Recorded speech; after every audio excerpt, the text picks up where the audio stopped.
6 months later, see him in Europe and said, how is your love life? Great. They just call me. They all want to date me. Because that's your wish. Now I have like 3 dates a week. They're fighting over me. Well, that's a clip from the DVD The Secret, the latest success story in the world of self-help.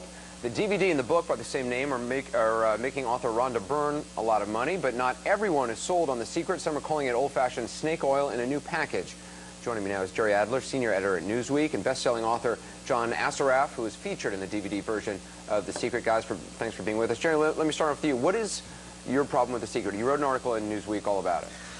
Well, it's magical thinking, really, is the main thing. It tells you that you can control the world outside you just by your thoughts, and the universe will give you whatever you want.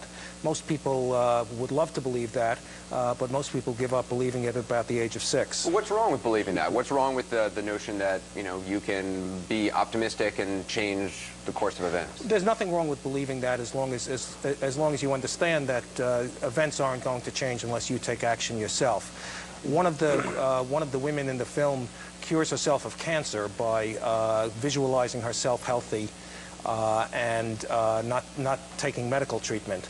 I don't think that's good medical advice, and I don't think it's good psychological advice for all the people who don't get cured of cancer. John, what is new about The Secret? I mean, a lot of people are saying, look, this is just kind of the same old self-help stuff, just repackaged in a much clever way.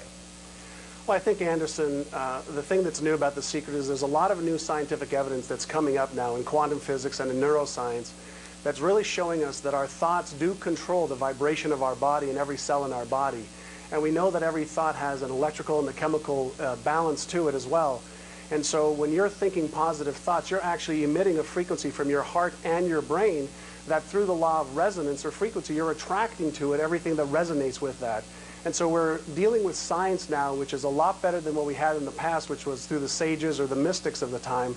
And so we're dealing with a much better prepared information gathering that's happening through science. John, is this really science or is this pseudoscience? Well, oh, sorry.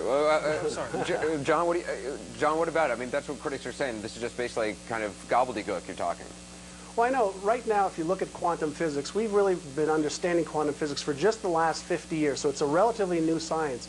And what it's pointing to, and I believe we're on the verge of a human breakthrough in our understanding, just like we have when we discovered the light bulb or when we discovered a lot of different things in our society, like the world isn't flat. So I think we're on the verge now of understanding the relativity between our thoughts and what we're attracting. So we're not clear exactly how it works, but we're also not clear as to how electricity works when we go and turn on the light switch, but we have light that works, and we all are grateful for that. So I think we're on the cusp, on the verge of understanding more today than we ever knew possible, and that's what science is doing for us, and that's really the take. Well, look, the science gives us the scientific method, and if you want to prove that this is scientific, there's an easy way to do it. It's called a controlled experiment. Take 100 women with cancer and tell them to visualize themselves getting healthy and not to see a doctor, and then take another 100 women and give them medical treatment, and at the end of 3 years, let's see who does better. That's an experiment.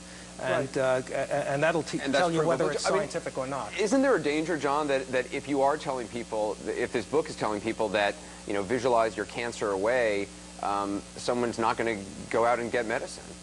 Well, no, I don't think that anybody should not go out and get medicine. I can tell you a story from my own personal life. When I was 21 years old, I was diagnosed with ulcerative colitis, severe ulcerative colitis. I was taking 25 pills a day, I was taking cortisone shots, and I was doing betnosol enemas, if we want to be very, very clear. I started to visualize, I started to say affirmations, I started to write out that I am healthy, I started to eat properly, I started to exercise, and I took action, which is an integral part of making things happen.